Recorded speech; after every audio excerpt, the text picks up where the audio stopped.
स्वागत है आपका हमारा चैनल कंप्यूटर प्रेप पे। जो हमारा सीरीज चल रहा है कंप्यूटर कोर्स का, उसका सेकेंड लेक्चर आज है। कंप्यूटर बेसिक्स के अंदर हमने लास्ट जो पढ़ा था वो पढ़ा था कि पार्ट्स क्या क्या होते हैं कंप्यूटर सिस्टम के। फिर हमने उसमें देखा था जनरेशन ऑफ कंप्यूटर सिस्टम, है ना। First generation, second generation, third generation and fourth and fifth. इसमें हम हर एक जनरेशन में ये भी देखे कि क्या क्या चेंजेज हुए। मेन चेंजेज हमने देखा कि कैसे हमारा कंप्यूटर सिस्टम वैक्यूम ट्यूब से इन्हांस होते होते हमारा कहां पहुंच गया, नैनो टेक्नोलॉजी तक पहुंच गया, जहां पे हमारा चिप निर्माण किया जाता है। इसी तरह से हमने प्रोग्रामिंग लैंग्वेज भी देखा कि कैसे मशीन लैंग्वेज जो 0101 के फॉर्म में होता है, वहां से असेंबली लैंग्वेज से हाई लेवल लैंग्वेज, और अभी हाई लेवल लैंग्वेज में भी हम लोग जावा, HTML, पाइथन, इस तरह के नए नए लैंग्वेजेस पे हम लोग काम कर रहे हैं, प्रोग्रामिंग लैंग्वेज है। इसके बाद हमने देखा कि कंप्यूटर्स के टाइप्स क्या है और उनके मेन फंक्शंस क्या हैं। हमने कंप्यूटर के टाइप्स में देखा और उसके जो मेन फंक्शंस में हमने एक जो देखा था वो था प्रोसेसर उसका। और यही हमारा सेकंड जो टॉपिक है, सीपीयू। इसको आप नॉर्मल लैंग्वेज में, बोलचाल की भाषा में प्रोसेसर बोलते हैं। कि हाँ, हमारा स्नैपड्रैगन प्रोसेसर है। फोन में आप देखते हैं ना कि हमारा प्रोसेसर कितना हाई है।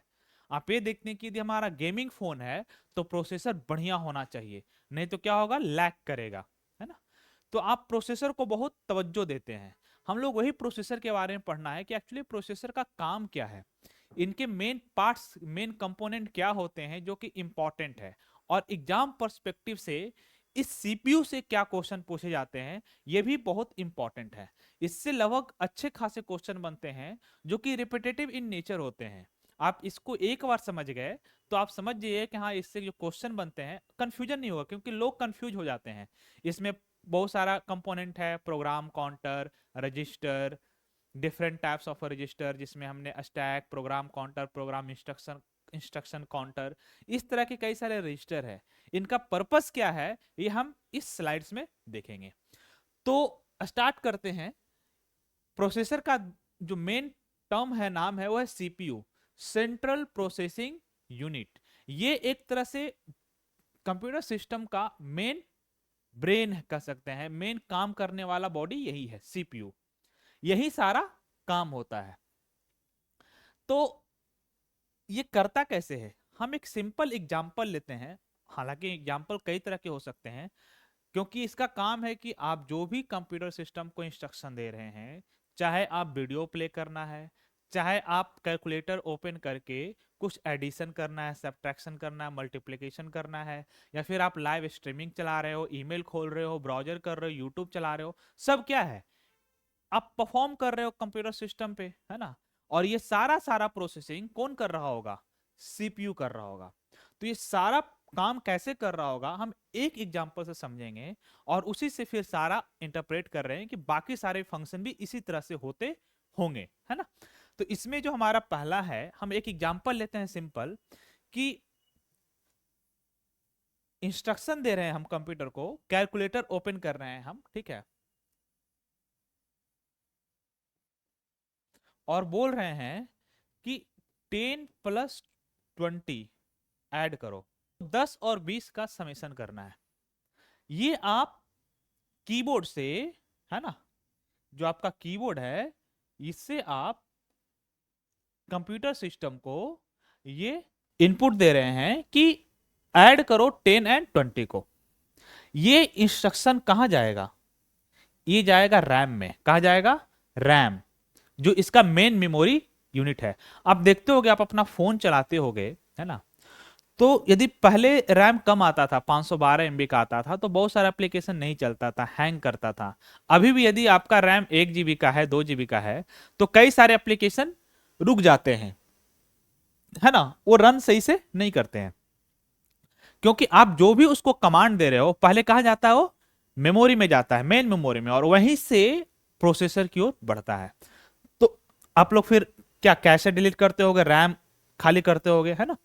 तो यहां पे हमने जो एक कैलकुलेटर ओपन किया ऐप, उसमें इंस्ट्रक्शन दिया कि 10 और 20 का सम करो। ये चला गया इंस्ट्रक्शन कहां, मेन मेमोरी में, है ना। और ये हमारा सीपीयू है। सीपीयू में भी कौन सा यूनिट, ये एएलयू है। अब क्या करेगा सीपीयू, सीपीयू पहले इंस्ट्रक्शन रीड करेगा, इसको बोलते हैं फेच। जो पहला काम है वो करेगा फेच इंस्ट्रक्शन, मतलब सीपीयू रीड करेगा कि मेन मेमोरी में क्या मिला है, क्या करना है ना। फेच करेगा इंस्ट्रक्शन फ्रॉम मेमोरी। जैसे ही उसको मिला उसको इंटरप्रेट करेगा कि ओके ये इंस्ट्रक्शन का मतलब क्या है।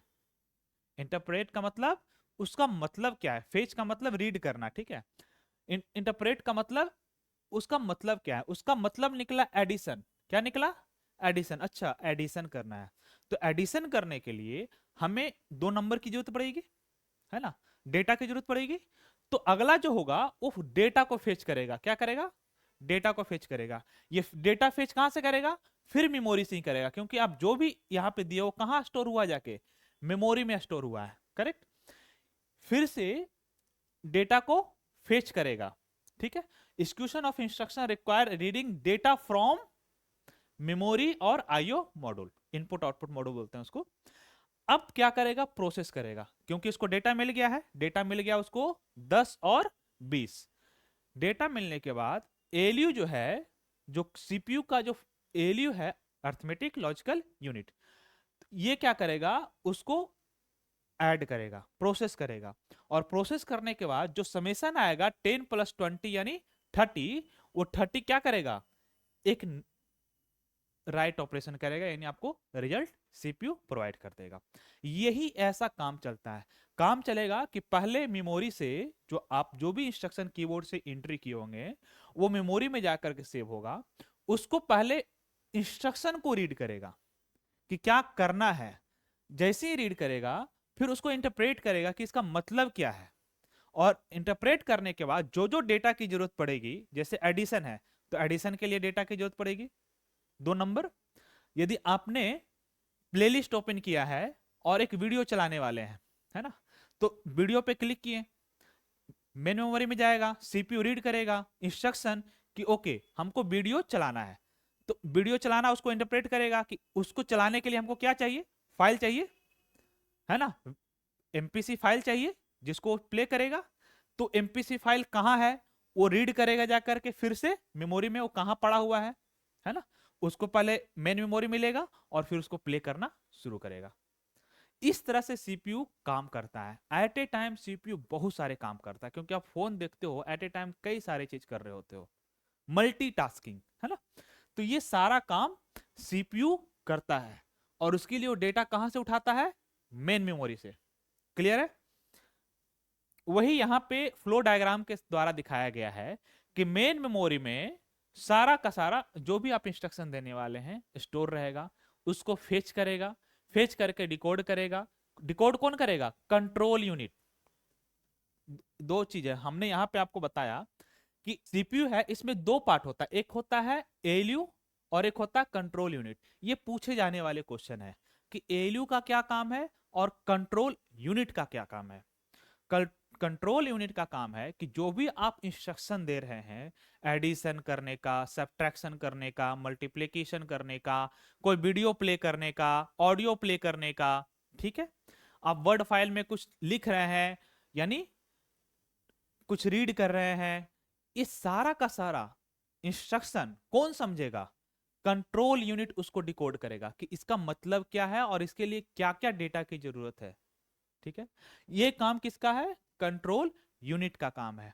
जैसे कंट्रोल यूनिट ये डिकोड कर लिया कि क्या, यदि हमको एडिशन करना है तो डेटा की जरूरत है, तो वो डेटा फिर जब फेच करेगा तो एएलयू क्या करेगा, उसको प्रोसेस करेगा। इसका नाम है अरिथमेटिक लॉजिकल यूनिट। अरिथमेटिक कहने का मतलब जोड़ घटाव गुना भागा, और लॉजिक का मतलब सिंपल यस नो, बहुत सारा चीज जो भी लॉजिकल इंटरप्रिटेशन होंगे वो काम करेगा। आई थिंक आपको ये समझ में आ रहा होगा कि सीपीयू कैसे वर्क कर रहा है। सीपीयू मेन मेमोरी से जो भी इंस्ट्रक्शन हम दे रहे हैं उसको वो रीड कर रहा है, रीड कर रहा है और उसको डिकोड कर रहा है। डिकोड का मतलब कहना क्या चाहता है, और ये करने के लिए सीपीयू का कंट्रोल यूनिट जिम्मेवार है। जैसे ही कंट्रोल यूनिट ये चीज इंटरप्रेट कर लिया, देन एएलयू में डेटा क्या होगा, प्रोसेस होगा। तो दोनों पार्ट सीपीयू के, अर्थमेटिक लॉजिकल यूनिट और कंट्रोल यूनिट, दोनों का वर्किंग आपको याद होना चाहिए, कंफ्यूजन क्रिएट नहीं होनी चाहिए, एग्जाम में पूछे जाते हैं। कर दिया 10 20 30 40 50, मतलब बड़ा समेशन दे दिया।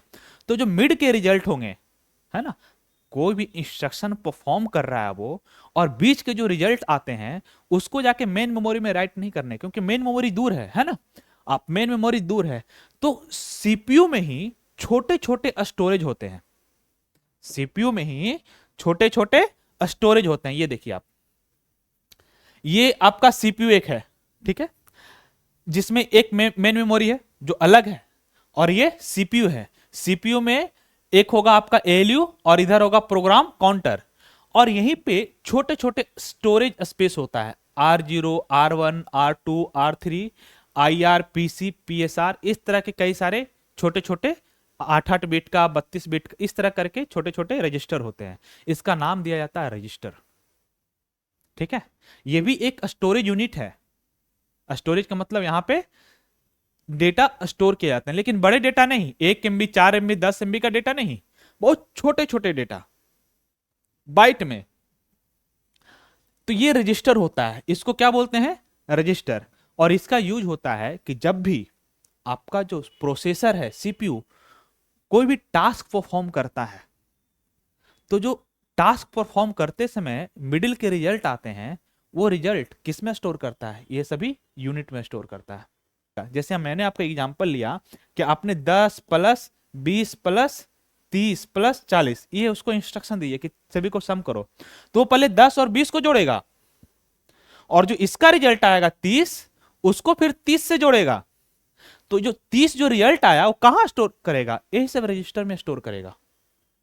और फिर 30 को 30 आया, रिजल्ट आया, मेरे रिजल्ट 60, इसको भी इसी तरह के रजिस्टर में स्टोर करेगा, और फिर 60 प्लस 40 फिर स्टोर करेगा, और जब उसको फाइनल रिजल्ट आ जाएगा उसके बाद जाकर के वो मेन मेमोरी में जाके राइट करेगा। क्लियर हो गया होगा आई थिंक, है ना, समझ गए होंगे आप इस चीज को। अब मैंने यहां जो आपको बताया रजिस्टर कि स्टोर करता है इंस्ट्रक्शंस एंड डेटा टेम्पोररी, कब, जब आपका सीपीयू कोई भी इंस्ट्रक्शन एग्जीक्यूट कर रहा है, यानी कोई भी इंस्ट्रक्शन पे काम कर रहा है, उस समय के मिड रिजल्ट ये स्टोर करता है, ठीक है। अब इसमें आपको टाइप ऑफ रजिस्टर से भी क्वेश्चन पूछे जाते हैं कि ये सब रजिस्टर के टाइप हैं, ठीक है, कि एक्यूमुलेटर रजिस्टर, एसी से एक्यूमुलेटर, पीसी से प्रोग्राम काउंटर, एमएआर से मेमोरी एड्रेस रजिस्टर, आईआर से instruction register, GPR general purpose register, processor status register, जिसमें सबसे ज्यादा इंपॉर्टेंट ये है और ये है और ये है। ये तीनों बहुत इंपॉर्टेंट रजिस्टर है जो कि बार बार एग्जाम में पूछे जाते हैं कि प्रोग्राम काउंटर का क्या काम है। अब बात एक चीज और बताते हैं कि आपको मेमोरी एड्रेस सुनने को मिलेगा और डेटा एड्रेस, ठीक है। होता क्या है कि जैसे कि एक हम एग्जांपल लेते हैं, यहां पे यहीं पे मैं आपको समझाता हूं क्या होता है। जैसे कि हमने इसको बोला कि ऐड करो, कि ये मेन मेमोरी में जाएगा, मेन मेमोरी में ऐसे ऐसे करके स्टैक बना होता है, इस तरह करके स्टैक बना रहता है। होगा क्या, मान लेते हैं 30 यहां पे स्टोर है और 40 यहां पे स्टोर है। ये 30 और 40 क्या है, डेटा है, लेकिन ये 30 जो स्टोर है ये कहां है, ढूंढता फिरेगा क्या, लुका छिपी का खेल नहीं होगा। तो क्या होगा कि इस लोकेशन को मान लेते हैं कि 2000 नाम दिया गया है, इस लोकेशन को 2001, इस तरह से आगे बढ़ते जाएगा, इस तरह से यहां पे 3000 3001, इस तरह से। तो आपको बोला जाएगा कि ओके, मेमोरी एड्रेस 2000 में डेटा क्या है, 30 है। कंप्यूटर को समझाना पड़ेगा कि मेमोरी एड्रेस 2000 में डेटा क्या है, 30 है। मेमोरी एड्रेस 2001 में डेटा क्या है, 40 है।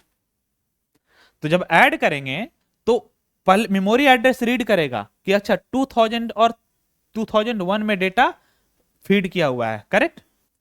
कि मेमोरी एड्रेस रजिस्टर क्या करता है, रीड करता है कि डेटा कौन से एड्रेस पे है, तो it stores the memory location of the data needs to be access, है ना। तो यहां पे जैसे 2000 और 2001, 2000 में डेटा आपका 30 है और 2001 में डेटा क्या है, 40 है। तो इसको मेमोरी एड्रेस रजिस्टर बताएगा कि आपको ये दोनों एड्रेस को हिट करना है जहां पे डेटा पड़ा हुआ है, ठीक है। इंस्ट्रक्शन रजिस्टर, इसमें आप जो भी करंट इंस्ट्रक्शन देने वाले हैं, जैसे ऐड करना है, प्लेलिस्ट चलाना है ना, मूवी चलाना है, जो भी है वो इंस्ट्रक्शन यहां पे इंस्ट्रक्शन रजिस्टर में स्टोर होगा।